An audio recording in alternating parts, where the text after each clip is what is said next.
jenderal Muslim yang tak pernah kalah dalam lebih dari 50 pertempuran. Kejeniusannya tidak hanya terletak pada kecerdasan taktik, tapi juga dalam seni peran psikologis sebelum berperang, menantang komandan musuh untuk duel, menciptakan kemenangan, atau membuat penolakan yang memalukan. Ini adalah strategi psikologis yang merusak mental musuh. Mahir menciptakan ilusi bala bantuan tak terbatas dengan membagi pasukannya tiba di waktu berbeda.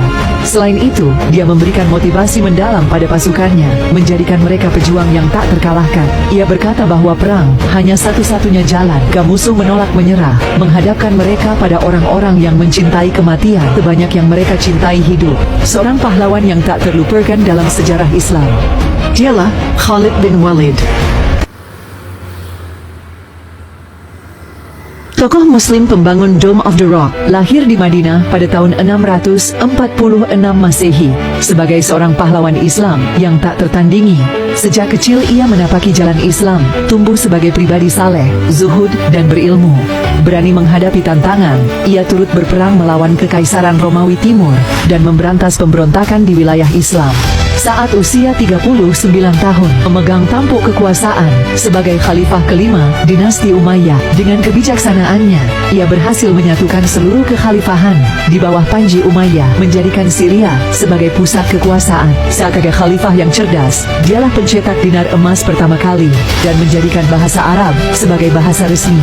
Dia membentuk mahkamah tinggi yang menuntut pertanggungjawaban bagi pejabat yang bertindak semena-mena terhadap rakyat. Dialah yang membangun megahnya Masjid Kubah As-Sakra atau Dome of the Rock di Yerusalem, kubah emas yang menjadi simbol keagungan Islam di kawasan Masjidil Aqsa.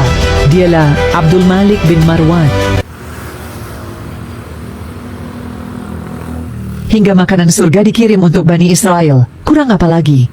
Setelah menyelamatkan diri dari Mesir, Bani Israel digiring Nabi Musa menuju tanah yang dijanjikan Palestina. Dengan kekuasaan Allah, bisa saja Allah mempercepat perjalanan mereka. Namun, dengan hikmahnya, banyak peristiwa terjadi selama perjalanan. Apalagi, sifat Bani Israel yang suka membangkang pada Musa, hingga Allah membuat mereka berputar-putar di padang pasir, tak sampai jua ke tempat tujuan.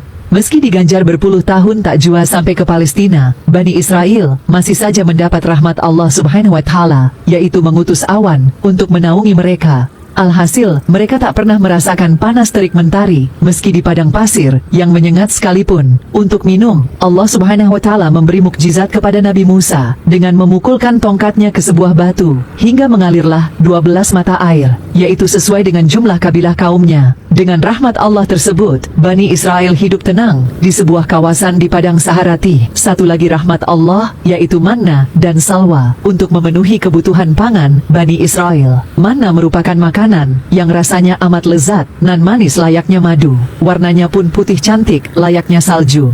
Makanan ini sangat mudah ditemui Bani Israel. Setiap pagi, mereka membawa keranjang untuk memunguti manna yang selalu ditemui melekat di batu-batu, pohon, ataupun kayu. Adapun salwa merupakan sejenis burung puyuh yang dagingnya empuk nan gurih. Salwa diperintahkan Allah untuk terbang rendah, sehingga Bani Israel dengan mudah menangkapnya. Namun, seperti biasa, mereka menemui Nabi Musa dan mengajukan protes. "Hai Musa, kami tak tahan dengan satu macam makanan saja. Mohonkanlah kepada Tuhanmu agar menumbuhkan yang di bumi, seperti sayur mayur, ketimun, bawang putih, kacang adas, dan bawang merah."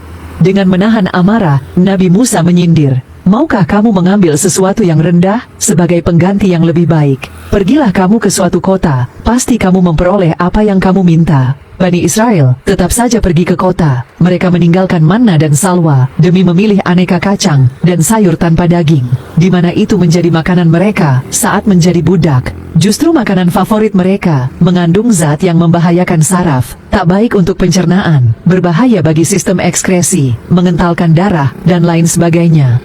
Allah banyak mengisahkan Bani Israel dalam Al-Quran sebagai pelajaran bagi muslimin agar tak mengikuti jejak mereka. Wallahu alam bisawab. Kisah heroik Mas'ud bikin geger pasukan musuh. Pada 1 Januari 1945, lahirlah sosok legendaris, Zakia Shamaut, wanita Palestina yang mengukir kisah heroik di bawah bayang-bayang pendudukan Israel.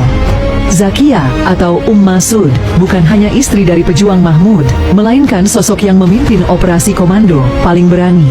Dengan aksi spektakulernya di kota Haifa, dia menyusupkan paket maut dalam semangka 20 kilo di kota Haifa yang diduduki, hingga memakan korban 15 nyawa. Namun, kisahnya tak berakhir di sana. Disiksa brutal dalam penjara Israel, Zakia yang hamil saat itu menolak patah semangat. Meskipun disiksa dengan pukulan dan sengatan listrik, Zakia mempertahankan keteguhannya. Pada 18 Februari 1972, dia melahirkan anaknya dalam sel soliter, diiringi suara derap pintu yang tak kunjung terbuka. Tetapi puncak kepahlawanannya terjadi setelah 15 tahun penahanan yang kejam.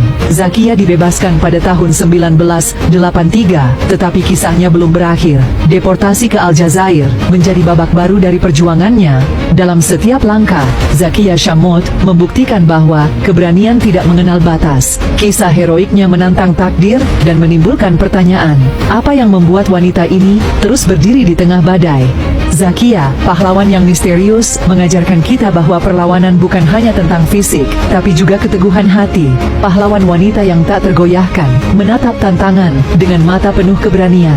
Meskipun diuji dalam api penyiksaan dan penahanan, dia menjelma menjadi simbol keteguhan melawan segala rintangan. Kepahlawanan sejati yang terukir dalam sejarah perlawanan Palestina.